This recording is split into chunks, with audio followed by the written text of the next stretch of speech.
ഉം. അടിപൊളിയുണ്ട്. Thank you. ഉം. ഞാൻ എന്താ പറയണ്ടേ മാം? ആ ഇഷ്ടമുള്ളത് പറഞ്ഞോളൂ, ഒരു പ്രശ്നമില്ല. എന്താ വായിൽ വരുന്നത് അതന്നെ. ഉം. അപ്പം നിങ്ങളൊക്കെ കേരളത്തിൽ ഇപ്പോൾ ഓണാഘോഷിക്കേണ്ട അവിടുത്തെ എല്ലാ ഓണക്കളികളും ആ, കുടുംബങ്ങൾ തമ്മിലുള്ള ഓണക്കളികളും എല്ലാം ഉണ്ടാവും മതി. പക്ഷെ ഇവിടെ അതൊന്നും ഇല്ല. ഇവിടെ ആ. ഞങ്ങള് ഒരു ഒന്ന് റെയിൽവേ മലയാളി സമിതിന്റെ ഒരു ഓണം ഉണ്ടാവും. ഉം. പിന്നെ കേരള സമാജത്തിന്റെ ഒരു ഉം. ഓണസദ്യ, പിന്നെ SNDP അങ്ങനെയുള്ള സംഘടനകളുടെ ഓണസദ്യ കഴിച്ച് സംതൃപ്തി അടയണം. ആ. പിന്നെ വീട്ടിലൊരു 10-20 പേർക്ക് സദ്യ ഉണ്ടാവും കേട്ടോ. നമ്മളെ വീട്ടില് ഓക്കെ. കന്നഡക്കാര്, തമിഴ് അങ്ങനെ എല്ലാവരും ചേർന്നിട്ട് നമ്മളെ ഫ്രണ്ട്സ് എല്ലാം കൂടെ ചേർന്നിട്ട് നമ്മളെ വീട്ടിലൊരു 20 പേരോളം ഉണ്ടാവും. ആ, അത് മതിയല്ലോ. അപ്പൊ അതന്നെ വലിയൊരു അതെ, ഓണായി. നല്ല രസല്ലേ എല്ലാവരും അതെ. കൂടിയിട്ട്. ആ. അത് പിന്നെ ഇപ്പൊ ഈ വർഷം എനിക്ക് കിട്ടിയ ഏറ്റവും വലിയൊരു ഭാഗ്യമാണ്. കാരണം നിങ്ങളോട് കൂടെ ഒരു ഉം. വീട്ടില് കൊച്ചേച്ചി ഫാമിലി എനിക്ക് തന്നൊരു വലിയൊരു ഭാഗ്യം തന്നെ ഞാൻ കരുതുന്നു. മൈസൂരിൽ നിന്നിട്ട് നിങ്ങളോട് കൂടെ സംവദിക്കാനും ഉം. നിങ്ങളുടെ എല്ലാവരുടെയും പാട്ടും ഓണത്തിനുള്ള പറ്റിയുള്ള മെസ്സേജസും എല്ലാം കേൾക്കാനും സാധിച്ചു എന്നുള്ളത് വലിയൊരു എന്താ പറയാ ഒരു ഭാഗ്യം. ഉം. പിന്നെ ഞാൻ ഇന്നിപ്പം നമ്മൾ സാധാരണ ഓണം എന്ന് പറയുന്ന സമയത്ത് സദ്യകൾ, മഹാബലിനെ കുറിച്ചിട്ട് അങ്ങനെയൊക്കെയാണ് സംസാരിക്കേണ്ടത്. പക്ഷെ ഇന്ന് എനിക്ക് തോന്നുന്നു നമ്മളെല്ലാവരും സംരംഭകരും കൂടി ആയ സ്ഥിതിക്ക് ഒരു സ്മാർട്ട് വർക്ക് ആൻഡ് ഹാർഡ് വർക്കിനെ പറ്റിയിട്ടുള്ളൊരു കുറച്ചെന്തെങ്കിലും പറയണമെന്ന് എനിക്ക് തോന്നി. ഓക്കെ. എല്ലാവർക്കും ഇഷ്ടമാണെങ്കിൽ ഞാനത് പറയാം. കാരണം എനിക്ക് എൻ്റെ ലൈഫിൽ വന്നൊരു ചേഞ്ച് ആണ് ഈ കൊച്ചേച്ചിയിൽ വന്നതിന് ശേഷം. ഞാൻ അതുവരെ ഹാർഡ് വർക്ക് ചെയ്തൊരു വ്യക്തിയായിരുന്നു. ഓക്കെ. ആ ഹാർഡ് വർക്കിനെ കൊച്ചേച്ചിയിൽ വന്ന ശേഷം അത് സ്മാർട്ട് വർക്ക് ആയിട്ട് മാറ്റാൻ പറ്റി. അത് നിങ്ങൾക്കും പറ്റിയിട്ടുണ്ടാവുന്നതാണ്. നിങ്ങൾക്കും അത് ഫീൽ ചെയ്യാൻ പറ്റിയെന്ന് തോന്നുന്നു എനിക്കും. സത്യമാണോ? ഒന്നുകൂടി എക്സ്പ്ലെയിൻ ചെയ്താൽ മതി. അപ്പൊ മാഡത്തിന് എന്താ, എങ്ങനെയാണ് അത് കാരണം എന്ന് മാറ്റാൻ പറഞ്ഞാൽ പറ്റുന്നത്? ഞാനൊരു 2020 തുടങ്ങിയിട്ട് അമൃതാസ് കാറ്ററിംഗ് എന്ന് പറഞ്ഞിട്ടൊരു ചെറിയ ചെറിയ ബിസിനസ് പോലെയൊക്കെ തുടങ്ങിയിട്ടുണ്ടായിരുന്നു. പക്ഷെ ഞാൻ ഉണ്ടാക്കുന്ന ഭക്ഷണമൊന്നും വീഡിയോ അങ്ങനെയൊന്നും ചെയ്യാൻ പറ്റാത്തതുകൊണ്ട് അവിടെ കിടക്കുകയായിരുന്നു. ആർക്കും എത്തിക്കാൻ എനിക്ക് പറ്റാറില്ലായിരുന്നു, മാർക്കറ്റിൽ ഇല്ലായിരുന്നു. ആ. ഈ മാഡത്തിന്റെ കൂടെ വന്നതിന് ശേഷം വീഡിയോ ആയിട്ടും ഇങ്ങനെ പറഞ്ഞ രീതിയിൽ പല രീതിയിൽ കൂടെയും വാട്സപ്പ്, പിന്നെ ഫേസ്ബുക്ക്, ഇതിൽ കൂടെയൊക്കെ എൻ്റെ ബിസിനസ് മുന്നോട്ട് കൊണ്ടുപോകാൻ സാധിക്കുന്നുണ്ട്. അപ്പൊ എല്ലാവരും ഒരു സ്മാർട്ട് വർക്കിലേക്ക് കടക്കുക. ഹാർഡ് വർക്ക് എന്ന് പറയുന്നത് നമ്മൾ സാധാരണ ചെയ്യുന്ന കുറെ കാര്യങ്ങളാണ്. അതായത് ഒരു പ്രോഡക്റ്റ് ഉണ്ടാക്കും, പിന്നെ അതിന്റെ ഇൻഗ്രീഡിയൻസ് നല്ലത് തിരഞ്ഞെടുക്കും, പിന്നെ അതിന്റെ ക്വാളിറ്റി നോക്കണം, പിന്നെ അതിന്റെ ഓർഡർ എടുക്കണം, പിന്നെ അത് പാക്കിംഗ് ചെയ്യണം. ഇതെല്ലാം എന്ന് പറയുന്നത് ഹാർഡ് വർക്കാണ്. അല്ലേ? അല്ലേ? അല്ലേ? എല്ലാരും പറയൂ. എല്ലാവരും പറയൂ, അതെല്ലാവരും ചോദിക്കും. നമ്മളെല്ലാവരും ഹാർഡ് വർക്ക് അല്ലേ ചെയ്യുന്നത്? ചിലപ്പോൾ വീട്ടുകാരെയും കുടുംബം എല്ലാം നോക്കിയതിന് ശേഷം രാത്രി കിട്ടുന്ന സമയത്തിൽ വെച്ചല്ലേ നമ്മൾ ജോലി ചെയ്യുന്നത്. നമ്മൾ എന്തെങ്കിലും നമ്മുടെ ഒരു അക്കൗണ്ടിൽ നമുക്കൊരു പണം വരുന്നുണ്ടെങ്കിൽ അത് അത്രയും കഷ്ടപ്പെട്ടതിന് ശേഷം മാത്രം കിട്ടുന്ന പൈസയാണെന്നാണ് എനിക്ക് ഈ ഗ്രൂപ്പിൽ ഇത്രയും ദിവസം വന്നതിന് ശേഷം മനസ്സിലായത്. പക്ഷെ നമ്മൾ അത് തന്നെ മുന്നോട്ട് പോയി കഴിഞ്ഞാൽ നമ്മുടെ ആരോഗ്യം, ഒന്നാമത്തത് physical health, mental health, emotional health, അതായത് ഇംഗ്ലീഷ് പറയുന്നതിനും വിഷമം, ശാരീരികമായിട്ടുള്ള ആരോഗ്യത്തിന്റെ ബുദ്ധിമുട്ട്, മാനസികാരോഗ്യം, വൈകാരികമായിട്ടുള്ളത്, ഇതെല്ലാം നമ്മുടെ ബിസിനസിനെ ബാധിക്കും. അപ്പം അതിന് കുറച്ചും കൂടെ ബെറ്റർ ആയിട്ട് നമുക്ക് പോകണമെങ്കിൽ അത് സ്മാർട്ട് വർക്ക് ആയിട്ട് എടുക്കുകയാണെങ്കിൽ ചെയ്യാൻ പറ്റുമെന്ന് എനിക്ക് തോന്നുന്നു. അപ്പൊ എന്താണ് സ്മാർട്ട് വർക്ക് എന്ന് എല്ലാവരും ചോദിക്കും, അല്ലേ? ചോദിക്കൂല്ലേ? അങ്ങനെയാണെങ്കിൽ ഞാൻ പറയുന്നു, സ്മാർട്ട് എന്ന് പറഞ്ഞാല് അത് നമ്മളിപ്പം ഒരു പ്രോഡക്റ്റ് എടുക്കുന്നുണ്ടെങ്കിൽ ആ പ്രോഡക്റ്റ് മാർക്കറ്റിൽ എത്തുന്നുണ്ടോ, അല്ലെങ്കിൽ ഞാൻ വെറുതെ ഉണ്ടാക്കുകയാണോ, എന്റെ സമയം കളയാണോ എന്നുള്ളതൊന്ന് ചിന്തിക്കുക. ഒരു 5-6-10 പ്രോഡക്റ്റ് ഉണ്ടാക്കുന്നുണ്ടാവും. ആ പ്രോഡക്റ്റ് എല്ലാം നമുക്ക് മാർക്കറ്റിൽ എത്തിക്കാൻ പറ്റുന്നുണ്ടോ? നമ്മൾ കഷ്ടപ്പെടുന്ന ആ സമയം നമുക്ക് നഷ്ടപ്പെടുകയാണോ? അതിലെന്തെങ്കിലും പ്രോഫിറ്റ് ഉണ്ടോ? ഇതിനെ പറ്റിയിട്ട് നമ്മളൊന്ന് ചിന്തിച്ച് നോക്കാം. ഓണാണ്, ഒത്തിരി പേര് ഇപ്പം കുടുംബശ്രീയിൽ കൂടെയും പല രീതിയിൽ കൂടെയും ബിസിനസ് തന്നെ, ഭവാനി മാം പറഞ്ഞതുപോലെ ഓണം ഒരു ബിസിനസ്സായി മാറിക്കഴിഞ്ഞു എന്ന് മാം പറഞ്ഞു. തെറ്റുമുണ്ടിന്റെ ബിസിനസ്, പൂവിന്റെ ബിസിനസ്, മസാലകളുടെ ബിസിനസ്, പിക്കിൾസ്, അങ്ങനെ ഒത്തിരി ബിസിനസ്സാണ് ഓണം എന്ന് പറയുന്നത്. ഇപ്പൊ ഓണം എന്ന് പറഞ്ഞാൽ അതായി മാറിക്കഴിഞ്ഞു. അപ്പം അവരൊക്കെ ചെയ്യുന്നത് എനിക്ക് തോന്നുന്നു സ്മാർട്ട് ബിസിനസ് ആണ്. അവർ ഹാർഡ് വർക്ക് ചെയ്യാതെ അവരുടെ സാധനങ്ങൾ അല്ലായിരിക്കും, അവർ മറ്റുള്ളവരുടെ സാധനങ്ങൾ പ്രോഡക്ട്സ് എടുത്തിട്ട് സെയിൽ ചെയ്തിട്ടൊക്കെ ആയിരിക്കും കൂടുതൽ അവർ മാർക്കറ്റിൽ എത്തിക്കുന്നത്. അല്ലെങ്കിൽ പിന്നൊരു വഴി എന്ന് പറഞ്ഞു കഴിഞ്ഞാൽ വാട്സപ്പ്, ഫേസ്ബുക്ക്, ഇങ്ങനെയൊക്കെ ആയിരിക്കും അവർ പോകുന്നത്. അല്ലാതെ അടുക്കളയിൽ തന്നെ ഇരുന്ന് എപ്പോഴും നമ്മൾ കഷ്ടപ്പെടുകയാണെങ്കിൽ നമ്മൾ ജീവിതം മുഴുവൻ അത് കഷ്ടപ്പെടുകയല്ലേ ചെയ്യുക, Yes. അല്ലേ? ഉം. അപ്പം മാഡം പറയുന്ന പോലെ കുറച്ചുകൂടി നമ്മുടെ ആമസോണിൽ, ഫ്ലിപ്കാർട്ടിൽ അങ്ങനെയുള്ള പുതിയ പുതിയ കാര്യങ്ങളിലേക്ക് നമ്മളൊന്ന് കാല് വെക്കുന്ന സമയത്ത് അത് വീഡിയോസ് ഉണ്ടാക്കുക, അങ്ങനെയൊക്കെ ചെയ്യുന്ന ആണ് സ്മാർട്ട് വർക്ക് എന്നാണ് ഞാൻ ചിന്തിക്കുന്നത്. എന്റെ വ്യത്യാസം എനിക്ക് മനസ്സിലാവുന്നത് അങ്ങനെയാണ്. എനിക്ക് മാഡം കിട്ടിയ അനുഭവം ഞാനത് ഷെയർ ചെയ്യാനും കൂടി ഈ ഒരു ഓണത്തിന്റെ സമയത്തിന് ഞാൻ ഉപയോഗിച്ചു എന്ന് മാത്രമേ ഉള്ളൂ. എവിടെയെങ്കിലും തെറ്റുണ്ടെങ്കിൽ ക്ഷമിക്കുക. അത് സാറില്ല മാഡം. അതെന്താണെന്നറിയാമോ, നമ്മളൊരു ഫാമിലി മീറ്റിംഗിൽ പറയണ ആ കാര്യങ്ങളാണ് മാഡം ഇത് പറഞ്ഞത്. അത് നന്നായി. പക്ഷേ ഹാർഡ് വർക്ക് ഇപ്പൊ എന്ന് പറഞ്ഞാൽ ബിസിനസ്സുകാർ ആ. ഏറ്റവും ബുദ്ധിമുട്ടുള്ളതാണ്. ബിസിനസ്സുകാരെ അവർക്ക് ആഘോഷങ്ങളൊന്നുമില്ല, അവരെപ്പോഴും ചിന്തിച്ച് അവരതിന്റെ എല്ലാ കാര്യങ്ങളും ചിന്തിച്ച് അവർ പോകണം. ഈ ആഘോഷങ്ങളിൽ നമ്മൾ അതൊക്കെ വിടുക, എന്നിട്ട് നമ്മൾ റിലാക്സ് ചെയ്യുക, സന്തോഷിക്കുക. അല്ല, സന്തോഷിക്കണമെങ്കിലും നമ്മൾ ഞാൻ പറഞ്ഞില്ലേ, ഇന്നത്തെ ഒരു ദിവസം നമ്മൾ കഴിയും, പക്ഷെ നാളെ ഇതേ സംഭവത്തിന് നമ്മൾ തിരിച്ചു വരൂലേ? ആ സമയത്ത് കുറച്ചും കൂടി നമ്മൾ ഈ ഒരു സംഭവം സ്മാർട്ടായിട്ട് നമ്മൾ പോവുകയാണെങ്കിൽ ഇപ്പം കുറച്ചുകൂടി ബെറ്റർ ആയിരിക്കുമല്ലോ എന്നുള്ളത് മാത്രം കൂടി ഞാനൊന്ന് ചേർത്തുന്നല്ലോ. പറഞ്ഞ കാര്യങ്ങളൊക്കെ പെർഫെക്റ്റ് ആണ്. അതായത് നമ്മൾ ഇന്നത്തെ കാലഘട്ടത്തിൽ ഇപ്പൊ പറഞ്ഞ പോലെ ഓണം ഒരു ഓപ്പർച്യൂണിറ്റി, അതുപോലെ നമ്മൾ എവിടെയാണോ ഓപ്പർച്യൂണിറ്റി അത് കണ്ടെത്തി അതിൽ സ്മാർട്ടായിട്ട് ബിസിനസ് ചെയ്യാന്നുള്ളതാണ്. അപ്പൊ മാഡം ഹാർഡ് വർക്കിന്റെ കാര്യം പറഞ്ഞില്ലേ, അതായത് രാവും പകലും നമ്മൾ അടുക്കളയിൽ മാത്രം ഇരുന്നാൽ അതൊരു ബിസിനസ് ആവില്ല. നമ്മള് അത് മാം പറഞ്ഞത് വളരെ കറക്റ്റ് ആണ്. അതുകൂടാതെ ഒരു കാര്യം കൂടി ഉള്ളത്, നമ്മൾ മാത്രം ഹാർഡ് വർക്ക്, ജോലിക്കാരെ വെക്കാന്നുള്ളത്, സ്റ്റാഫ് എന്നുള്ളതും ഒരു സ്മാർട്ട് വർക്കിന്റെ ഭാഗമാണ്. നമ്മൾ മാത്രം അധ്വാനിച്ചു കഴിഞ്ഞാൽ നമ്മൾ തളർന്നു പോകും. അപ്പോൾ സ്റ്റാഫിനെ അപ്പോയിന്റ് ചെയ്യണം. അതുപോലെ പറഞ്ഞ പോലെ എവിടെയൊക്കെയാണ് നമ്മൾ മാക്സിമം എക്സ്പോഷർ കിട്ടുന്നത് അവിടെയൊക്കെ നമ്മൾ ഉപയോഗിക്കണം, യൂട്ടിലൈസ് ചെയ്യണം. ഇല്ലെങ്കിൽ എന്താണെന്ന് പറഞ്ഞാൽ കൂടുതൽ നമ്മുടെ ആരോഗ്യത്തിന് അത് ബാധിക്കും. ആരോഗ്യത്തിന് ബാധിച്ച് നമുക്ക് വയ്യാന്ന് തോന്നുന്ന ഒരു നിമിഷം ഉണ്ടല്ലോ മാം, കഴിഞ്ഞു, പിന്നെ എല്ലാവരും നമ്മളെ വിടുക ചെയ്യാം. വിടും. അത് മാത്രമല്ല നമ്മുടെ ബിസിനസ് പോവില്ലേ. നമ്മൾ ഒരാൾ വയ്യാതെ ആയി കഴിഞ്ഞാൽ ഒരു ദിവസം നമ്മൾ ലീവ് എടുക്കേണ്ടി വന്നു കഴിഞ്ഞാൽ നമ്മുടെ ബിസിനസ് ഡൗൺ ആവും. അങ്ങനത്തെ ഒരു അവസ്ഥ ഉണ്ടാവരുത്. അതിനാണ് സിസ്റ്റം ഉണ്ടാക്കുക എന്നുള്ളത്. അതാണ് ഏറ്റവും അത്യാവശ്യം. ശേഷം ആ സിസ്റ്റത്തിൽ കൂടിയാണ് ഞാൻ എന്റെ ബിസിനസിനെ മുന്നോട്ട് കൊണ്ടുവന്നത്. ഇന്നും എനിക്ക് 1300 റുപ്പീസിന്റെ ബിസിനസ് നടന്നു. മാഡം അത് തന്നെയാണല്ലോ നമുക്കിപ്പോ ഇവിടെ പഠിച്ചുകൊണ്ടിരിക്കുന്നത്. നമ്മുടെ രജനി മാഡം നമുക്ക് വഴി കാണിച്ചു തന്നത് അതാണല്ലോ. മറ്റേത് നമ്മളിപ്പോ ഒരു പപ്പടം ഉണ്ടാക്കുന്ന, ഒരു വീട്ടിൽ തന്നെ പപ്പടം ഉണ്ടാക്കുന്ന കാലഘട്ടം ഉണ്ടായിരുന്നു ഇല്ലേ? ആ പപ്പടം അവര് സഞ്ചിയിലാക്കിയിട്ട് വീട് വീടാന്തരം കൊണ്ട് നടക്കുന്ന കാലങ്ങളുണ്ട്. ഇപ്പൊ ഇല്ലേ അത്? അപ്പൊ അതും കൂടി പരസ്യമായി മാറി. അപ്പൊ ഈ സോഷ്യൽ മീഡിയ വഴി നമുക്ക് കാണിച്ചു തന്ന വഴികള് അങ്ങനെയാണ് നമ്മൾ ഇവിടെ എത്തിയത്. ഇപ്പൊ പറഞ്ഞു വന്നതും അതന്നെയാണ്, മാഡം പറഞ്ഞു വന്നതും അതന്നെയാണ്. തീർച്ചയായിട്ടും. എന്ന് പറഞ്ഞു കഴിഞ്ഞാല് മാമിന്റെ കൂടി ഇപ്പം മാമാണ് ഇങ്ങനത്തെ ഒരു കാര്യം ഓർഗനൈസ് ചെയ്ത് നമ്മളിലേക്ക് എത്തിച്ചത്. അപ്പം അത് ആ വഴി മാം എന്താണോ പറഞ്ഞു തരുന്നത് അതിലേക്ക് കുറച്ചും കൂടി നമുക്ക് ഇന്നത്തെ ദിവസം ഓണാഘോഷത്തോടു കൂടെ കഴിയാം. നാളെ വീണ്ടും നമ്മൾ മീറ്റിംഗ് ചെയ്യാം. ഓക്കെ, എന്റെ ബിസിനസ് എനിക്ക് മുന്നോട്ട് കൊണ്ടുപോയേ പറ്റൂ, കാരണം ഞാൻ ഇറങ്ങിക്കഴിഞ്ഞു, ഞാൻ പിന്മാറില്ല എന്ന ഒരു ഉറപ്പും ഒരു ഓണത്തിന് കൂടി അടുത്ത ഒരു ഓണാകുന്ന സമയത്ത് ഒരുപക്ഷെ നമുക്ക് പറയാൻ പറ്റില്ല മാം ആരായിരിക്കും മോഹൻലാൽ വെച്ചിട്ട് ബ്രാൻഡ് അംബാസിഡർ ആക്കുക എന്നുള്ളത് പറയാൻ പറ്റില്ല. അതെ, അപ്പൊ മാഡം ഹാപ്പിയാണ് സോഷ്യൽ മീഡിയ വഴി ബിസിനസ് കൊണ്ട് നടക്കുന്നതിൽ ഹാപ്പിയാണ്. തീർച്ചയായിട്ടും. ഇത്രയും പേരെ കിട്ടിയില്ല, എനിക്ക് കൂടെ കിട്ടി, അത് ഏറ്റവും വലിയൊരു ഭാഗ്യമാണ്. അത് മാത്രല്ല, ആ കേറ്ററിംഗ് ഒരു ബിസിനസ് ഉണ്ടല്ലോ, അതിന്റെ ഒരു എക്സ്പീരിയൻസ് എന്ന് പറയുമ്പോൾ ഭയങ്കര സ്ട്രെസ്ഫുൾ ആയിട്ടുള്ള ഒരു ബിസിനസ് ആയിരിക്കും. നമുക്കറിയാം, ഇപ്പൊ ഈ സോഷ്യൽ മീഡിയ ഇല്ലാതെ നമ്മൾ ലോക്കലായിട്ട് കസ്റ്റമറിനെ കിട്ടുക ഒരു പ്രഷർ ഉണ്ടല്ലോ, അതാണ്. അപ്പൊ അതിൽ നിന്ന് മാറി ഇപ്പം മാഡം, അത് മാത്രമല്ല മാഡത്തിന് ഈ സോഷ്യൽ മീഡിയ വഴി കിട്ടിയ എക്സ്പോഷർ കൊണ്ട് ഒരുപാട് കസ്റ്റമേഴ്സിന് പുതിയതായിട്ട് കിട്ടിയ ഒരുപാട് അപ്രീസിയേഷൻ കിട്ടുന്നു, പിന്നെ ട്രെയിനിങ്ങിന്റെ ഭാഗമാവുന്നു, അങ്ങനെ പിന്നെ എന്താ പറയാ ബൾക്ക് ഓർഡേഴ്സ് വരുന്നു. അപ്പോൾ നമ്മുടെ ലോകം വലുതായിക്കൊണ്ടിരിക്കുകയാണ്. ഓക്കെ, അപ്പോൾ ഞാനും അതിൽ കൂടിയൊക്കെ പോയ ഒരാളാണ്. അപ്പൊ എനിക്ക് മനസ്സിലാവുന്നുണ്ട് നമ്മൾ ഓപ്പർച്യൂണിറ്റി, ഇപ്പൊ വെബ്സൈറ്റ് ആവട്ടെ, ആമസോൺ ആവട്ടെ, അതൊക്കെ നമുക്ക് സ്മാർട്ട് വർക്കിനുള്ള ഓപ്പർച്യൂണിറ്റി ആണ്. അതാണ് ഇനിയുള്ള ലോകം. അപ്പൊ നിങ്ങൾ എല്ലാവരും അഭിമാനത്തോടു കൂടി ഇരിക്കുക. ശ്രീജയൊക്കെ ഇവിടെ ഇല്ലേ? കേൾക്കുന്നില്ലേ? ബീന, ശ്രീജ, അവരൊക്കെ നിങ്ങളൊക്കെ ഞാൻ പറയാറില്ലേ, എന്റെ കുറെ സ്റ്റുഡൻസ് വരുന്നുണ്ട് ഇപ്പൊ, വലിയ പുരുഷ കേസരികൾ എന്ന് പറയാം. അതായത് അവരൊക്കെ ബിസിനസ് ചെയ്യുന്ന ആളുകളാണ്, പക്ഷെ അവർക്ക് പലർക്കും ആഡ് ചെയ്യാൻ അറിയില്ല, അവർക്ക് പലർക്കും കൺഫ്യൂഷൻ ഉണ്ട്. അപ്പൊ എനിക്ക് ഭയങ്കര സന്തോഷം തോന്നുന്നത് നമ്മുടെ ആൾക്കാരുണ്ടല്ലോ, നിങ്ങളെ പോലെയുള്ള സ്ത്രീകൾ ഇതൊക്കെ പഠിച്ച് ചെയ്യുന്നുണ്ടല്ലോ. അപ്പൊ എനിക്ക് ഞാൻ അവരോട് ഭയങ്കര അഭിമാനത്തോടു കൂടി പറയാണ്, ഞങ്ങളുടെ ഗ്രൂപ്പിലുള്ള 40+ കഴിഞ്ഞ അമ്മമാർ ഇതൊക്കെ സ്വന്തമായിട്ട് ചെയ്യുന്നുണ്ട് എന്ന് ഞാൻ അവരോട് പറയണം. കാരണം അവരൊക്കെ ടെക്നോളജി ഡെയിലി യൂസ് ചെയ്യുന്ന ആൾക്കാർക്ക് പോലും സംഭവങ്ങൾ ബുദ്ധിമുട്ടാണ് മാഡം, ശരിക്കും. അപ്പൊ അത് നിങ്ങൾക്ക് ഭയങ്കരമായിട്ട് അഭിമാനത്തോടു കൂടി ഇരിക്കാം. നിങ്ങൾ വൈകിട്ടില്ല, നിങ്ങൾ ഇപ്പൊ തുടങ്ങി. ഓക്കെ, അപ്പൊ താങ്ക് യു ഹേമ മാഡം.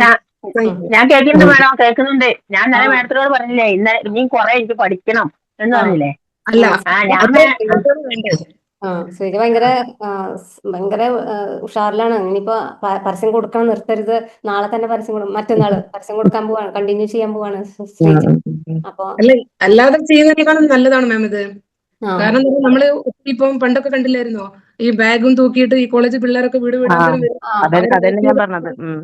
ആ കാലഘട്ടങ്ങൾ കഴിഞ്ഞപ്പോ അതെ അതെ കാണാനേ ഇല്ല. ഉം. അപ്പം എനിക്ക് ഈ ഒരു സബ്ജക്ട് ഇവിടെ പറയാൻ എനിക്ക് സത്യം പറഞ്ഞാൽ ഈ കാര്യം ഞാൻ പറയാൻ കാരണം എന്താ അറിയാം മാം, ഇന്നലെ ഞാൻ തിരുച്ചെന്തൂർ അമ്പലത്തിൽ പോയി. അവിടെ ചെന്നപ്പം നമ്മൾ ഒരു പ്രോഡക്റ്റ് ഉണ്ട് അവിടെ, ഒരു കുങ്കുമം പോലെ സാധനമാണ്. അപ്പൊ അവിടെ അതിന്റെ റേറ്റ് 50 റുപ്പീസ് ആണ്. നമ്മുടെ യൂട്യൂബിൽ ഒരു വ്ളോഗർ ഉണ്ട്, അവർ ആ പ്രോഡക്റ്റിന് കൊടുക്കുന്നത് 150 രൂപയ്ക്കാണ്. ആയിട്ട് അവർ അവിടുന്ന് വാങ്ങിക്കുകയാണെങ്കിൽ 25 രൂപയേ ഉള്ളതിന്. പക്ഷെ അവര് കൊടുക്കുന്നത് 150 രൂപയ്ക്കാണ് ആ സാധനം. ഓൺലി 10 ഗ്രാംസേ ഉള്ളത്. അപ്പൊ അവര് ചെയ്യുന്ന സ്മാർട്ട് വർക്ക് ആണോ ഹാർഡ് വർക്ക് ആണോ? സ്മാർട്ട് വർക്ക് അല്ലേ എന്ന് പറയുമ്പോ അവർക്ക് നമ്മളിങ്ങനെ ചെയ്ത് ഇരിക്കുകയുള്ളൂ. അതിനൊന്നും ലാഭമൊന്നും കിട്ടില്ല. പിന്നെ നമ്മുടെ സമയവും പോവും, ആരോഗ്യവും പോവും, ലാഭവും നമ്മളെല്ലൊക്കെ തേയ്മാനത്തിന് രോഗം വരും. വന്നു വരാനില്ല. വരാനൊന്നുമില്ല, വന്നു കഴിഞ്ഞു എല്ലാവരും. പിന്നെ വീട്ടുകാരെ കുറ്റം പറയാൻ തുടങ്ങും. അതെ. ഓക്കെ മാം, എന്തായാലും എനിക്ക് ഈ ഓപ്പർച്യൂണിറ്റി തന്നതിന് എല്ലാവരോടും നന്ദി. എല്ലാവർക്കും വീണ്ടും നിറഞ്ഞ ഓണാശംസകൾ. എല്ലാവരും എൻജോയ് ചെയ്തു. Thank you ma'am. മൈസൂരിലേക്ക് വന്നാൽ നമുക്ക് ഒന്നിച്ചിരുന്ന് ഓണസദ്യ കഴിക്കാം. ഞങ്ങൾ വരാം. എല്ലാവരും ആ കൊട്ടാരത്തിൽ നമുക്ക് പോണം. എനിക്ക് പോയിട്ട് മതിയായിട്ടില്ല. വരൂ, എല്ലാരും വരൂ. Okay ma'am. ഞാൻ ചിലപ്പോ ഒക്ടോബറിൽ പ്ലാൻ ചെയ്യുന്നുണ്ട്. ആദ്യം അവർ പറഞ്ഞിരുന്നു മൈസൂരിൽ നിന്ന്, എന്റെ മോന്റെ അവിടേക്ക് പോകുമ്പോഴേ. അപ്പൊ നീ മൈസൂർക്ക് പോകുന്നുണ്ടെങ്കിൽ ഞാൻ മെസ്സേജ് ഇടാം. ഒക്ടോബറിൽ ദസറയാണ്. ഗാന്ധി ജയന്തിയുടെ ലീവിലാണ് പ്ലാൻ ചെയ്തിട്ടുള്ളത്. ടിക്കറ്റ് ഒക്കെ നോക്കാം. Okay ma'am. ഉറപ്പില്ല, പിന്നീട് അവര് മാറ്റിന്ന് തോന്നുന്നുണ്ട്. പിന്നെ മറ്റേതുണ്ടല്ലോ, വേറൊരു സ്പോട്ടിലേക്ക് പ്ലാൻ മാറ്റി എന്ന് പറയുന്നുണ്ട്. അപ്പൊ എന്തായാലും നമുക്ക് എല്ലാവർക്കും കൂടിയിട്ട് പോവാം ഓരോ സ്പോട്ടിലേക്ക്. നമ്മള് ജനുവരിയിൽ പ്ലാൻ ചെയ്യുന്നുണ്ടല്ലോ ആലപ്പുഴ. പൈസ ആവട്ടെ വേണം, ബിസിനസ് ഒക്കെ ചെയ്തിട്ട് അപ്പോഴത്തേക്കും നമ്മളൊന്ന് ഡെവലപ്പ് ആവട്ടെ. ഞാൻ പറഞ്ഞല്ലോ ശ്രീജ, നമ്മള് ടാർഗറ്റ് വെച്ചിരിക്കുകയാണ്. ജനുവരിയിൽ നമ്മള് ആലപ്പുഴയ്ക്ക് പോകണം. ആലപ്പുഴയ്ക്ക് പോകുന്നതിന് മുമ്പ് നിങ്ങളൊക്കെ നല്ല രീതിയിൽ വരുമാനം ഉണ്ടാക്കാൻ റെഡി ആവണം എന്നല്ല, അപ്പോഴേക്കും വരുമാനമൊക്കെ ഉണ്ടാക്കി ലാഭമൊക്കെ ഉണ്ടാക്കിയിട്ട് വെക്കണം കേട്ടോ. എന്നാലേ പോകുള്ളൂ. അതെ അതെ, സമയമുണ്ട്. ഇനിയൊരു 4 മാസം കൂടി ഉണ്ട്. ഓക്കെ, നമ്മൾ പരസ്യം 4 മാസം കൊണ്ട് എനിക്ക് ഇംഗ്ലീഷ് പഠിക്കണം, ഹിന്ദി പഠിക്കണം, ബിസിനസ് പഠിക്കണം. അല്ല, ശ്രീജയ്ക്ക് ഏറ്റവും വലിയ ബുദ്ധിമുട്ടാണ് ഇംഗ്ലീഷ് പറയുന്നവരോട് എന്ത് പറയണമെന്ന്. നല്ലൊരു കുട്ടീനാണല്ലോ കിട്ടിയത്, സ്റ്റുഡന്റിനാണല്ലോ കിട്ടിയത്. അതെ യൂണിവേഴ്സിറ്റി ഉള്ളേ. അതെ അതെ. Okay ma'am. ശ്രീജ പറഞ്ഞ നടക്കും, വിചാരിച്ചു കഴിഞ്ഞാൽ നടക്കും, അത് ഉറപ്പാണ്. ഓക്കെ, അപ്പൊ അടുത്ത ആളെ വിളിക്കാം. ഇനി ആരാണ് സംസാരിക്കുന്നത്? ഞാൻ ചെയ്യുന്ന പറഞ്ഞാൽ ചെയ്യുന്ന ഒരാളാണ്. അത് മനസ്സിലായി. ഇനി വിജിതയുടെ ഒരു ഡാൻസ് കൂടി ഉണ്ട്, അത് കണ്ടാലോ? ഓക്കെ. അത് കാണാം.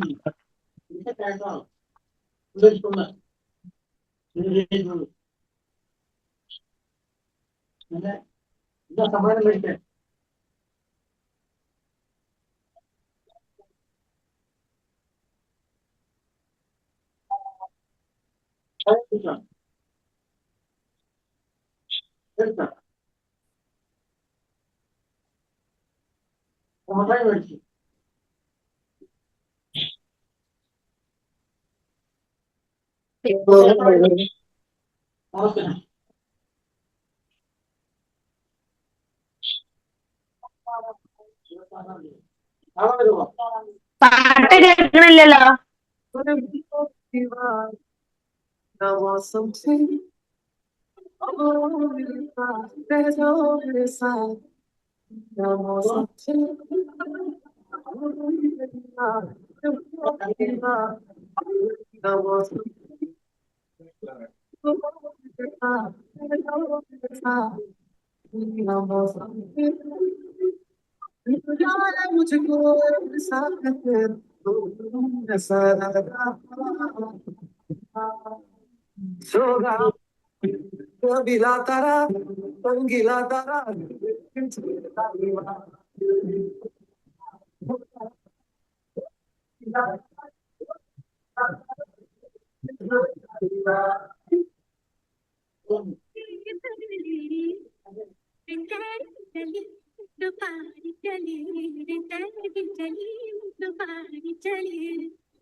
കേട്ടില്ലേ എല്ലാവരും?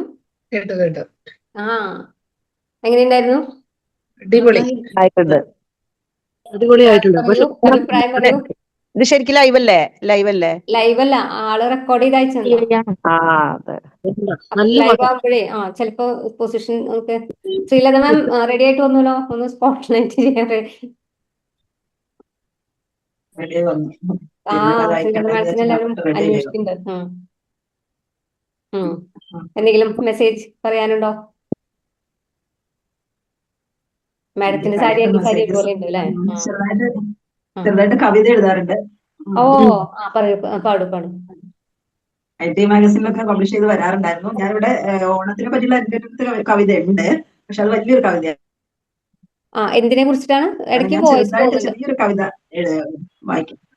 Okay ma'am. ഓണത്തിനെ കുറിച്ച് എന്റെ കവിത എന്റെ കയ്യിലുണ്ട്, പക്ഷെ വലിയ കവിതയാണ്. അതുകൊണ്ട് ഞാനിപ്പോ ചെറിയൊരു കുഞ്ഞു കവിത ചെല്ലാം. Okay ma'am. ഞാൻ അറിയില്ലായിരുന്നു കേട്ടോ, മാം എഴുതുന്ന ആളാണ്. ജീവിതവഞ്ചി എന്ന് പറയുന്ന ചെറിയ കവിതയാണ് ഞാനിപ്പോ പറയാനുള്ളത്. ജസ്റ്റ് എനിക്ക് കവിത ചൊല്ലാൻ അങ്ങനെ അറിയില്ല, എഴുതാറുണ്ട്. അങ്ങനെ നന്നായിട്ട് ചൊല്ലിയൊന്നും ശീലമില്ല. എന്നാലും ചെറുതായിട്ട് ഞാൻ എഴുതിയിരിക്കുന്ന കവിത വായിക്കാം. ലക്ഷ്യമൊന്നേ നമ്മൾക്കുള്ളൂ, ലക്ഷണമൊത്തവരാകുക നാം. വിദ്യ നേടുക, വിനയം നേടുക, കനിവോടെന്നും പുലരുക നാം.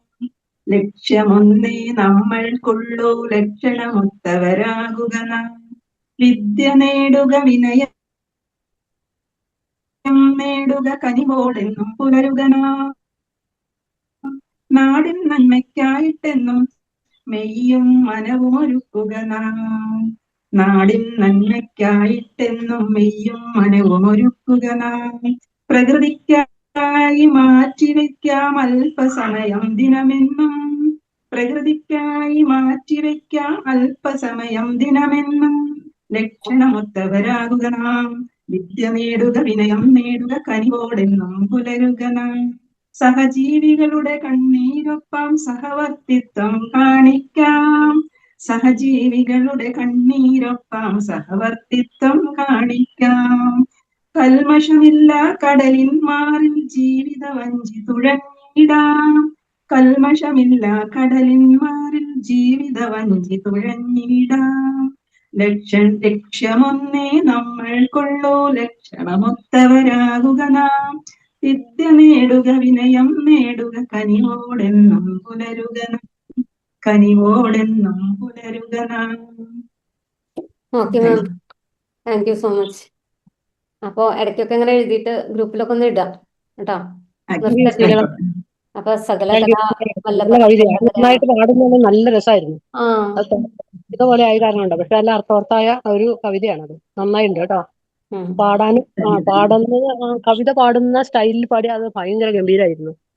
അതുകൊണ്ട് കുഴപ്പമൊന്നല്ല പറയുന്നത് കേട്ടോ, നല്ലതാണ് എന്നാണ് പറയുന്നത്. കഥയൊക്കെ എഴുതുവോ? കഥ എഴുതുവോ? കവിത കുറെ ചെറുപ്പത്തിലെ കുറെ നമ്മൾ എഴുതാറുണ്ട്, കുറെ എഴുതി വെച്ചിട്ടുണ്ട് ഞാൻ. പക്ഷെ ഇതുവരെ ആരും കാണിക്കാറില്ല. സ്കൂളിലെ ITA മാഗസിനിലൊക്കെ അവിടുന്ന് ടീച്ചേഴ്സ് ഒക്കെ പറഞ്ഞിട്ട് ഞാൻ എഴുതിയിട്ട് അവർ പബ്ലിഷ് ചെയ്യുകയൊക്കെ ചെയ്തിട്ട് പറയുന്നുണ്ടായിരുന്നു. പക്ഷെ എനിക്ക് അത് കാണിക്കാനൊരു അതില്ല. മക്കളൊക്കെ ഇപ്പൊ വരുന്ന എല്ലാവരും പറയാറുണ്ട്, ഇത് അമ്മയ്ക്ക് നമുക്ക് എല്ലാം കൂടെ ഒന്നിച്ച് പബ്ലിഷ് ചെയ്യാന്നൊക്കെ പറയാറുണ്ട്. പക്ഷെ ഞാൻ ഇതുവരെ ചെയ്തിട്ടില്ല. ഓക്കെ, അപ്പൊ പബ്ലിഷ് ചെയ്തതോ? അത് സ്കൂൾ മാഗസിനിൽ മാഗസിനിൽ പബ്ലിഷ് ബുക്കാക്കി പബ്ലിഷ് ചെയ്യണം. കവിതയാണ് അത് നമ്മള് പെൺകുട്ടികളെ കുറിച്ചാണ്. അവർ നമ്മൾ ചൂഷണത്തിന് ഇരയാകുന്ന അന്നത്തെ കാലഘട്ടത്തിലുള്ള കുട്ടികളെ കുറിച്ചാണ് എഴുതിയിരിക്കുന്നത്. പിന്നെ അതില് നല്ല കവിതയാണൊക്കെ എല്ലാവരും പറഞ്ഞു. അത് എന്താ പറയാ, നമ്മുടെ ഉള്ളിലുള്ള കാര്യങ്ങള് നമ്മൾ എഴുതുമ്പോ നമ്മൾ ഭയങ്കര ഒരു ആശ്വാസം കൂടിയാണ്. അതാണ് നമ്മള് അത് നിർത്തരുത്. എനിക്ക് ഭയങ്കര ഇഷ്ടമുള്ള ഒരു സംഭവമായിരുന്നു എഴുതുമ്പോ നമുക്ക് എന്റെ കുറെ പ്രശ്നങ്ങൾ ഞാൻ അങ്ങനെ എഴുതുമ്പോഴാണ്. അത് നമ്മളെ പ്രശ്നങ്ങൾ എഴുതണമെന്നില്ല, നമുക്ക് അറിയുന്ന കാര്യങ്ങൾ നമ്മൾ എഴുതുമ്പോൾ നമ്മുടെ മനസ്സ് ഭയങ്കരമായിട്ട് ക്ലീൻ ആയിട്ട് മാറും. നിർത്തരുത്. ഓക്കെ, അപ്പൊ ഇടയ്ക്കൊക്കെ ഗ്രൂപ്പിൽ വരാം, ഗ്രൂപ്പിൽ ഇടാം. ഏതാ ശ്രീലതയെ കാണാതെ എന്താ കാര്യം? ശ്രീലതത്തിന്റെ പറയാലോ അല്ലെ, ഡോക്ടറിലേക്ക് ഒരു ആക്സിഡന്റ് സംഭവിച്ചിട്ട് പറഞ്ഞു. അയ്യോ, അതറിഞ്ഞില്ല. കുറച്ച് പ്രയാസത്തിലൊക്കെ ആയിരുന്നു, അതുകൊണ്ടാണ് വരാതിരുന്നത്. എനിക്ക് താല്പര്യം ഉണ്ടായിരുന്നു, നല്ല ഇതായിട്ട് കൊണ്ടുപോകണം എന്നൊക്കെ ഉണ്ടായിരുന്നു. ഞാൻ ഫസ്റ്റ് തുടങ്ങിയിട്ടും സ്റ്റാർട്ട് ചെയ്യാൻ തുടങ്ങും. ഓണം കഴിഞ്ഞിട്ടല്ല, നാളെ കേട്ടാ. ഓണം കഴിയാനൊന്നുമില്ല, നാളെ. അത് കഴിഞ്ഞിട്ട് നമ്മൾ 2 ദിവസം ഗ്യാപ്പ് എടുക്കും. ഓണത്തിന്റെ തലേദിവസം, ഓണത്തിന്റെ അന്നും ഹോളിഡേ ആയിരിക്കും. അപ്പൊ നാളെ എന്തായാലും വരും. കാരണം എന്താ പറയുക, ഇപ്പൊ 3-4 പേര് പെൻഡിങ് ആയിട്ട് ഇരിക്കുന്നുണ്ട്. നമ്മളിപ്പോ ഇതിന്റെ ഇടയിൽ പറയാൻ പാടില്ല, എന്നാലും പറയാം. സജന, ഷേർലി, പിന്നെ നമ്മുടെ ജാസ്മിൻ, പിന്നെ സുജ, അപ്പൊ പിന്നെ ശ്രീലത മാം, പിന്നെ പുതിയ ഒരാള് റോസ്മേരി. അപ്പൊ അവരൊക്കെ കൂടി ഇനി അടുത്തൊരു ബാച്ച് പോലെ നമുക്ക് ചെയ്യണം കേട്ടോ. അപ്പൊ ഇനി പിന്നോക്കം പോകരുത്. ഓക്കെ, അപ്പൊ ഇനി നമുക്ക് ഗെയിമും കുറേശ്ശെ തുടങ്ങിയാലോ? ഓക്കെ. ചെറിയ ചെറിയ ഗെയിമുകൾ ഞാൻ പ്ലാൻ ചെയ്തിട്ടുണ്ട്. ശ്രീജ ബീനൊന്നും പാടുന്നില്ലേ? ഇനി പാടാനുള്ള ഒരു അവസരം എല്ലാവർക്കും കൂടിയിട്ടുണ്ട്. അത് ഞാൻ എന്റെ തൊണ്ടയ്ക്ക് ധാരാളാണ്, എനിക്ക് പാടാൻ പറ്റില്ല.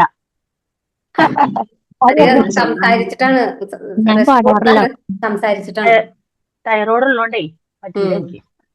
ബീന തൈറോയ്ഡ് പാട്. അയ്യോ മാഡം, നിർബന്ധിക്കരുത്. പല രാജ്യത്തുള്ള ആൾക്കാർ എല്ലാരും ഓടിപ്പോയിട്ടുണ്ടെങ്കിൽ ആ മാഡത്തിന് 10 വയസ്സ് കിട്ടണില്ല. അതെ, ഞാന് ഗെയിം സ്റ്റാർട്ട് ചെയ്യാണ് കേട്ടോ. നമ്മള് ഗെയിം സ്കോർ ഒന്നും വേണ്ടല്ലോ, സ്കോർ ഇടാൻ സമയമില്ല, അതൊക്കെ കണക്കാക്കി നോക്കാനൊക്കെ ബുദ്ധിമുട്ടല്ലേ. അപ്പൊ ഞാന് ഒരു സാധനം പറയും, നിങ്ങൾ അത് പോയി എടുത്തു കൊണ്ടുവന്ന് വേഗം സ്ക്രീനിൽ കൊണ്ടുവന്ന് കാണിക്കണം. ആദ്യം കാണിക്കുന്ന ആള് വിജയി. കേട്ടോ? മനസ്സിലായോ? കേട്ടു മാം. നിങ്ങളുടെ അടുത്തുണ്ടെങ്കിൽ പെട്ടെന്ന് കാണിക്കാം. ഫോണിൽ പിക്ചറായിട്ട് കാണിക്കാൻ പാടില്ല. ഓക്കെ, ഞാൻ പറയുന്ന സാധനം പെട്ടെന്ന് എടുത്തുകൊണ്ട് എനിക്ക് കാണിക്കാൻ പറ്റില്ല, എന്റെ വീഡിയോ ഓൺ ആക്കാൻ പറ്റില്ല. അപ്പൊ പിന്നെ ഞാൻ ചെയ്യാൻ പറ്റില്ല. കിട്ടിയെന്ന് പറഞ്ഞിട്ട് കാര്യമില്ല, കാണിക്കണം. ഓക്കെ, ഫസ്റ്റ് ഒരു യെല്ലോ, ഏതെങ്കിലും ഒരു യെല്ലോ സാധനം എല്ലാവരും കാണിക്കാം. ഏറ്റവും ആദ്യം കാണിക്കുന്ന ആള് പെട്ടെന്ന് കാണിക്കാം. എന്തെങ്കിലും യെല്ലോ കളറിലുള്ളത്. മിനി. ആദ്യം കാണിച്ചത് ശ്രീലത മാഡം, പിന്നെ മിനി. ഞാൻ എല്ലാവരും ഒന്ന് സ്ക്രീൻ മാറ്റട്ടെ, ഗാലറി ആക്കട്ടെ, അല്ലെങ്കിൽ എല്ലാവർക്കും പൂവ് കിട്ടിയല്ലോ. യൂട്യൂബിൽ നോക്കിട്ടേ മറ്റേ പൈപ്പില്ലേ, പൈപ്പ് കൊണ്ട് ഉണ്ടാക്കിയതാ. ഓക്കെ. എനിക്കൊരു ത്രെഡ് കിട്ടി. ത്രെഡ്. ഓക്കെ, ഒന്നും കിട്ടിയില്ല, ഞാൻ അതെയാ. ആദ്യം കിട്ടുന്നവരാണ് ജയിക്കുക. അപ്പൊ ഇപ്രാവശ്യം ശ്രീലത മാഡം. ഖദീജ ബീവി, വെൽക്കം. കിട്ടിയാ? കിട്ടി. എന്തോ ഒരു സാധനം കാണിക്കുന്നുണ്ട്. ഓക്കെ, അടുത്തത്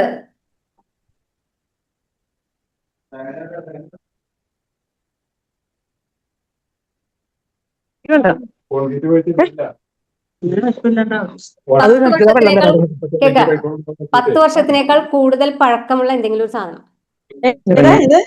10 വർഷത്തേക്കാൾ കൂടുതൽ പഴക്കം ഉള്ള എന്തെങ്കിലും ഒരു സാധനം. അതായത് ഖദീജ ബീവി കാണിച്ചുല്ലോ. എന്താ? വിക്സോ? എന്താ അത്? 10 വർഷത്തെക്കാളും കൂടുതൽ പഴക്കമുള്ള ഞാനില്ലേ മാഡം, പിന്നെ എങ്ങനെ 10 വർഷത്തിനേക്കാൾ പഴക്കം ഉണ്ടാവുക? അൺമ്യൂട്ട് ചെയ്തോളൂ എല്ലാവരും. എല്ലാവരും അൺമ്യൂട്ട് ചെയ്യൂ. 10 വർഷത്തിനേക്കാൾ പഴക്കമുണ്ടെന്ന് പറയുമ്പോൾ എനിക്കത് വിശ്വസിക്കാൻ പറ്റില്ല. അതിന്റെ മാനുഫാക്ചർ അതാ ഇത് ശ്രീലത മേഡം ഒരു ബുക്ക് കാണിക്കുന്നുണ്ട്, ഡയറി. ബ്രോ ആ ഡയറി കാണിക്കുന്നുണ്ട്. വിക്സിന്റെ 10 വർഷമായി.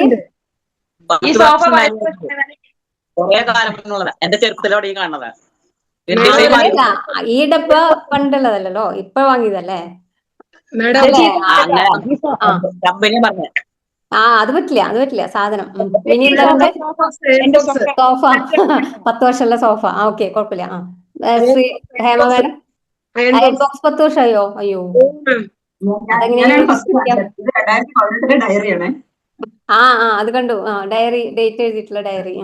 സത്യമായിട്ട് മാം നല്ലതുപോലെ നിൽക്കുന്ന ഒരു ഹാൻഡ് ബോക്സാ ഇപ്പോഴും. അതെയാ? ഗൾഫിന്റെ. ഭവാനി മേഡം എടുത്തു തോന്നുന്നു ഡയറി 2000-ലെ അല്ലേ? മാം ഹലോ, ആ എല്ലാവരുടെയും കൂടെ കാണിക്കാൻ പറ്റും, സ്ക്രീൻ കാണിക്കാൻ പറ്റും അങ്ങനെ? കാണുന്നുണ്ട്. ഇല്ല, ഇത് ശ്രീലത മാമിന് മാത്രമല്ലേ കാണുന്നുള്ളൂ. സ്പോട്ട് ലൈറ്റ് മാറ്റിണ്ടാവില്ല. ഓക്കെ. ഇപ്പൊ എല്ലാരും കാണുന്നുണ്ടോ? ഇല്ല. അത് നിങ്ങൾ ഗാലറി വെക്കണം. നിങ്ങളുടെ വ്യൂ മാറ്റിയിട്ട് ഗാലറി ആക്കാം. അതായത് ഇപ്പൊ എന്റെ കാണുന്നുണ്ട്, മുകളില് ഒരു കട്ടകൾ കാണും, ബോക്സുകളായിട്ട്. അതില് കാണാൻ പറ്റുമോ? എല്ലാവരും കാണാനുള്ള ഗാലറി എന്ന് പറഞ്ഞിട്ടുള്ളതിൽ ക്ലിക്ക് ചെയ്യാം. അപ്പൊ എല്ലാവരും കാണാൻ പറ്റും. എവിടെയാണ് മാം അത് വരുന്നത്? എനിക്ക് കാണുന്നത് റൈറ്റ് കോർണറില് കട്ടകളായിട്ട് കാണുന്നില്ലേ, 9 ബോക്സുകളായിട്ട്. നടുഭാഗത്തായിട്ട് 3 ചിലതിലുണ്ട്. ഗാലറി ഓപ്ഷൻ കാണും. സെന്ററിലുണ്ടാവും. സെന്ററിൽ 3 ഇത് കിട്ടിട്ടോ. അപ്പൊ ഇനി അടുത്തത് പച്ച കളറിലുള്ള എന്തെങ്കിലും സാധനം പെട്ടെന്ന് ആരാദ്യം കൊണ്ടുതന്നെ പച്ച കളർ. അയ്യോ, അത് കറക്റ്റ് ആയി. വിക്സ് കാരി ജയിച്ചു. പിന്നെ ഹേമ, സജനയുടെ അത് ബ്ലൂ ആണ് കേട്ടോ, എനിക്ക് മനസ്സിലാവും. പച്ചല്ല, അത് പച്ചല്ല. ഷേർലിയുടെ ഓക്കെ. മിനി ലൈറ്റ് ഗ്രീൻ ആയി പോയി. എന്നാലും കുഴപ്പമില്ല. ഓക്കെ, അപ്പൊ അതില് വിജയി ഖദീജ ബീവി. അടുത്തത് നിങ്ങളുടെ ഹസ്ബൻഡ് തന്ന ഒരു ഗിഫ്റ്റ്.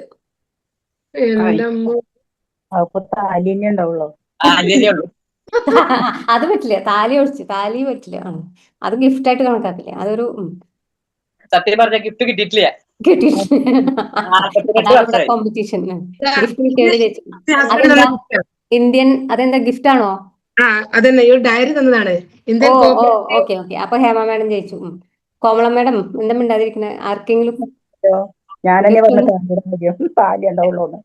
എന്താ താലിനെ ഉണ്ടാവുള്ളൂന്ന് ഞാനാ പറഞ്ഞു. അതെ അല്ലെ? അപ്പൊ 2-3 മക്കളെ തന്നിട്ടില്ലേ? അതിനൊരു ഗിഫ്റ്റ് അല്ലേ? അതിനെ മക്കളെ കൊടുന്ന് കാണിക്കുന്ന മക്കള് എവിടെയാ? സജന എന്താ കാണിക്കണേ? കീ ചെയിനോ? ചോദിച്ചേ ആദ്യം താലിയല്ലേ തന്നെ. അതാ ഷേളി ഡ്രസ്സോ? അങ്ങനെ കാണിച്ചാൽ മതി. ഡ്രസ് കിട്ടിയത് മതി. അതെ അല്ലെ? ഓക്കെ. എന്റെ വീട് തന്നെ എനിക്ക് ഗിഫ്റ്റ് ആയിട്ട് തന്നതാ.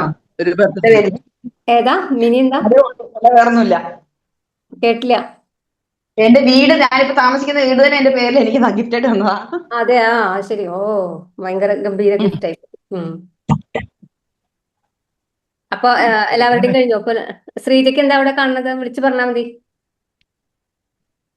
കെട്ടിയൊന്ന ഗിഫ്റ്റ് ലൈല മാഡത്തിന്റെയോ? സാരി. എനിക്ക് അങ്ങനെ ഗിഫ്റ്റ് പറഞ്ഞ എന്താ, എന്തെങ്കിലുമൊക്കെ ഉണ്ടാവോ? അങ്ങനെ പ്രത്യേകതായിട്ടുള്ള ഗിഫ്റ്റുകളൊന്നും. എനിക്ക് തന്ന ഗിഫ്റ്റുകളാണ് 3 മക്കള്. വേറെ ഗിഫ്റ്റ് ഒന്നും ഇതുവരെ കിട്ടിയിട്ടില്ല. അതിലെനിക്ക് ഭയങ്കര സങ്കടമുണ്ട്. അയ്യോ, ഒരു മോതിരണ്ട്, പക്ഷെ അത് എടുക്കാൻ പോണെങ്കി ശരി, അത് വേണ്ടെന്ന്. അപ്പൊ അത് എടുക്കണ്ട. ഓക്കെ. അപ്പൊ ഗിഫ്റ്റില് വിജയിച്ചത് ആരായിരുന്നു? Hema T K. Hema. Yes. Okay. പിന്നെ ഇനിയുള്ളത്, നിങ്ങൾ ഇനി കാണാൻ ആഗ്രഹിക്കാത്ത ഒരു സാധനം. ആഗ്രഹിക്കാത്തത് ഇനി കാണണ്ടെന്ന്? അയ്യോ, അതിപ്പോ എന്താ? വയസ്സാവണ്ടാന്ന്. ഫോർ എക്സാമ്പിൾ ഒരു ഗുളിക അല്ലെങ്കിൽ അങ്ങനെ എന്തെങ്കിലുമൊക്കെ. തൈറോയ്ഡ് ഗുളിക എനിക്ക് കാണണ്ടെന്ന്.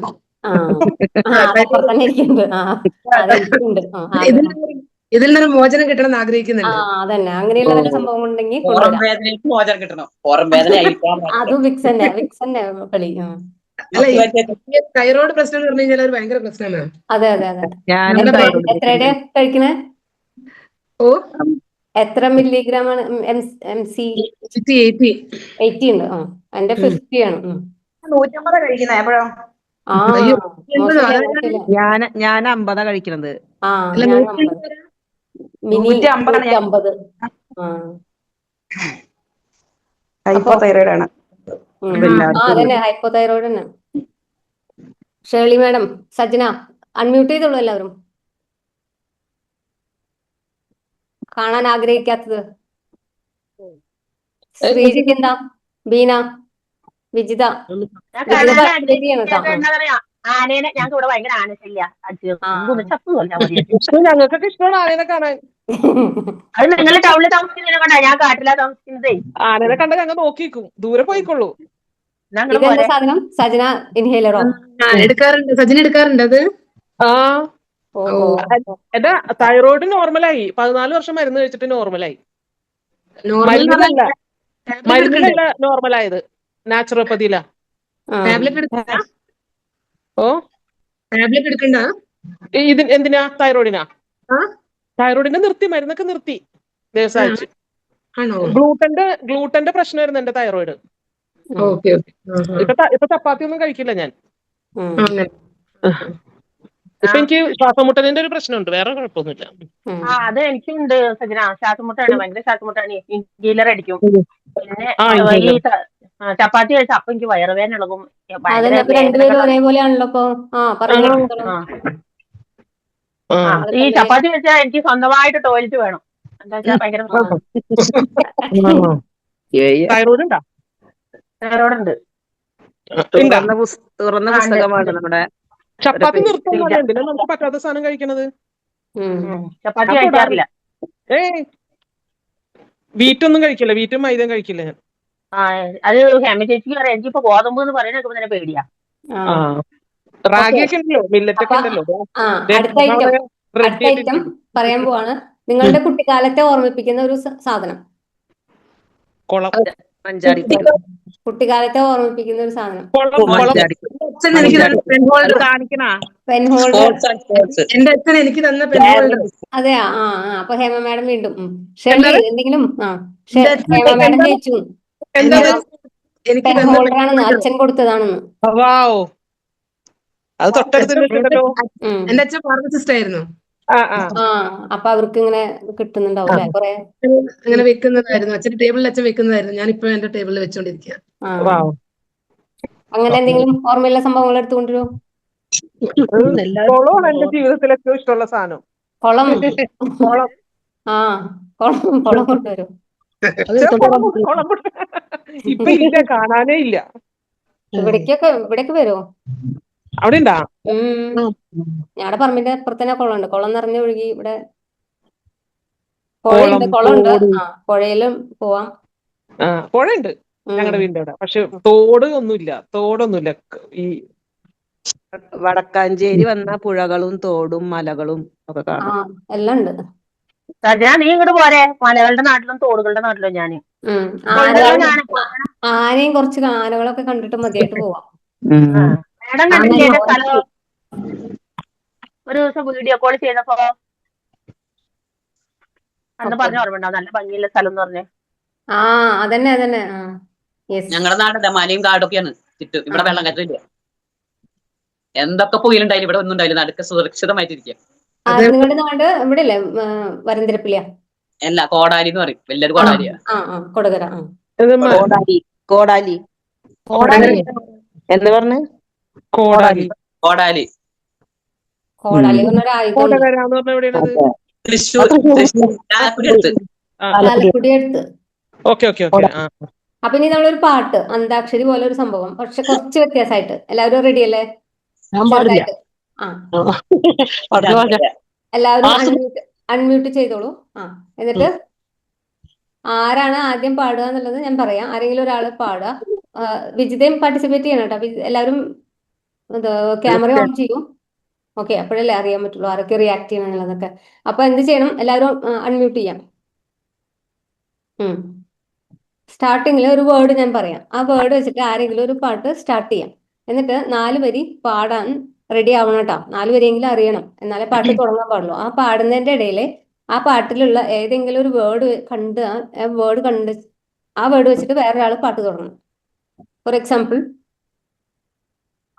ഓണം ഓണം എന്ന് വെച്ചിട്ട് ഒരു പാട്ട് മിനി പാടൂ, സ്റ്റാർട്ട് ചെയ്യൂ. അപ്പൊ ഓണം എന്നുള്ള പാട്ട് സ്റ്റാർട്ട് ചെയ്യണമെന്നില്ല, ഓണം എന്ന വേർഡുള്ള ഏതെങ്കിലും ഒരു പാട്ട് പാടുക. ആ പാടുമ്പോൾ ആ പാട്ടിലുള്ള ഏതെങ്കിലും ഒരു വേർഡ് വെച്ചിട്ട് വേറൊരാൾക്ക് പാടാം, മുഴുവനാണെന്നില്ല. കേട്ടോ മാഡം, രണ്ടാഴ്ച ഗ്രൂപ്പാക്ക്, അല്ലെങ്കിൽ ഇത് പാടാൻ കിട്ടുന്ന എന്നെ പോലെയുള്ള ഒരു പാടാൻ കിട്ടത്തില്ല. അപ്പൊ അവര് തോറ്റുപോകും. ആരെങ്കിലും പാടാൻ പറഞ്ഞാൽ മതി. എന്തെങ്കിലും പാട്ടുകൾ ഓർമ്മ ഉണ്ടാവില്ല. ഓ, അതൊന്നും ഓർമ്മയില്ല. ഗ്രൂപ്പാക്കാൻ ബുദ്ധിമുട്ടാവും. അപ്പൊ അവര് ഗ്രൂപ്പായി എന്താ പ്രശ്നം എന്നറിയോ, 2 പേര് ചിലപ്പോ ഒരു ഗ്രൂപ്പിൽ ഒരാൾ മാത്രം പാടുണ്ടാവും, എപ്പോഴും എല്ലാവരും പാടില്ല. കിട്ടുന്നവർ പാടും. നമുക്ക് നോക്കാം. മിനി ഒന്ന് സ്റ്റാർട്ട് ചെയ്യോ, ഓണം വെച്ചിട്ടൊരു പാട്ട്. ഓണത്തപ്പ എന്നാ സ്റ്റാർട്ട് ചെയ്യോ ഖദീജ മാഡം. പറഞ്ഞോക്കിതാ അറിയില്ല. മിനി പോയോ? ഞാൻ പാടാം. പാടൂ. ഓണത്തുമ്പി വാവ, ഓമനത്തുമ്പി വാവ, ഒരു കുടം പോന്നുള്ള ഓടിവായു. അങ്ങനെ കുറച്ചുകൂടി ടൂണിലൊക്കെ പാടണം കേട്ടോ. അപ്പൊ പറഞ്ഞില്ലേ, ഇത് എക്സാമ്പിൾ ആണ് കേട്ടോ. എന്താ പറയാ, ഓണത്തുമ്പി വാവ, ഓമനത്തുമ്പി. അപ്പൊ ഓമനത്തുമ്പി എന്ന് പറയില്ല. അപ്പൊ ഓമന എന്ന് പറയുമ്പോ ഓമന തിങ്കൾ കിട, അങ്ങനെ ഒരു പാട്ട്. കണ്ടു ഞാൻ പൂങ്കിനാവിൽ നീലരാവ്. അപ്പൊ നീലരാവ് വെച്ചിട്ട് ഒരു പാട്ട് പാടാൻ പറ്റില്ല ആർക്കെങ്കിലും? വിജിത പാടൂ. നീലരാവ് എന്ന് പറഞ്ഞിട്ട് ഒരു പാട്ടില്ലേ, അങ്ങനെയാ ഞാൻ ഉദ്ദേശിച്ചത്. മനസ്സിലായോ?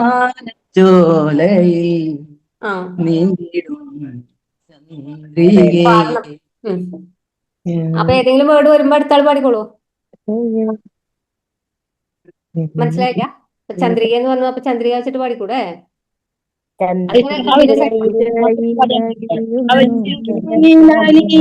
ചന്ദ്രകാന്തം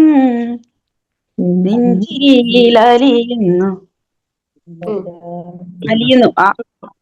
അങ്ങനെയല്ല, അത് അലിയുന്നു എന്നല്ല, ഒരു കാര്യത്തിന് ഏതെങ്കിലും വേർഡ് വരണം, അതുവരെ പാടിക്കൊണ്ടിരിക്കൂ. ആണോ? അങ്ങനെ പാടണോ?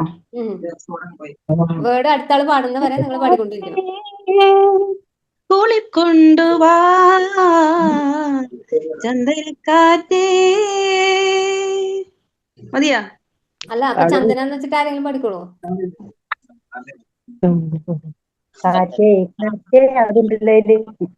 കാറ്റേ എന്നുള്ളത് പാടിക്കോളൂ. കാറ്റാണോ? കാറ്റേ നീ വീശരുതിപ്പോൾ, കാറേ പെയ്യരുതിപ്പോൾ. അയ്യോ, മറന്നത്. ആരോമൽ തോണി, ആരോമൽ തോണിയിലെന്റെ ജീവന്റെ ജീവനിപ്പോൾ. അല്ലേ? പാടിക്കോളൂ. ബാക്കി പാടൂ വീണ്ടും. കാറ്റേ നീ വീശരുതിപ്പോൾ, കാറേ നീ പെയ്യരുതിപ്പോൾ, ആരോമൽ തോണിയിൽ ആരോമൽ വെച്ചിട്ട് ഒരു പാട്ട് ആർക്കെങ്കിലും ഓർമ്മയുണ്ടോ? ജീവനിപ്പോൾ.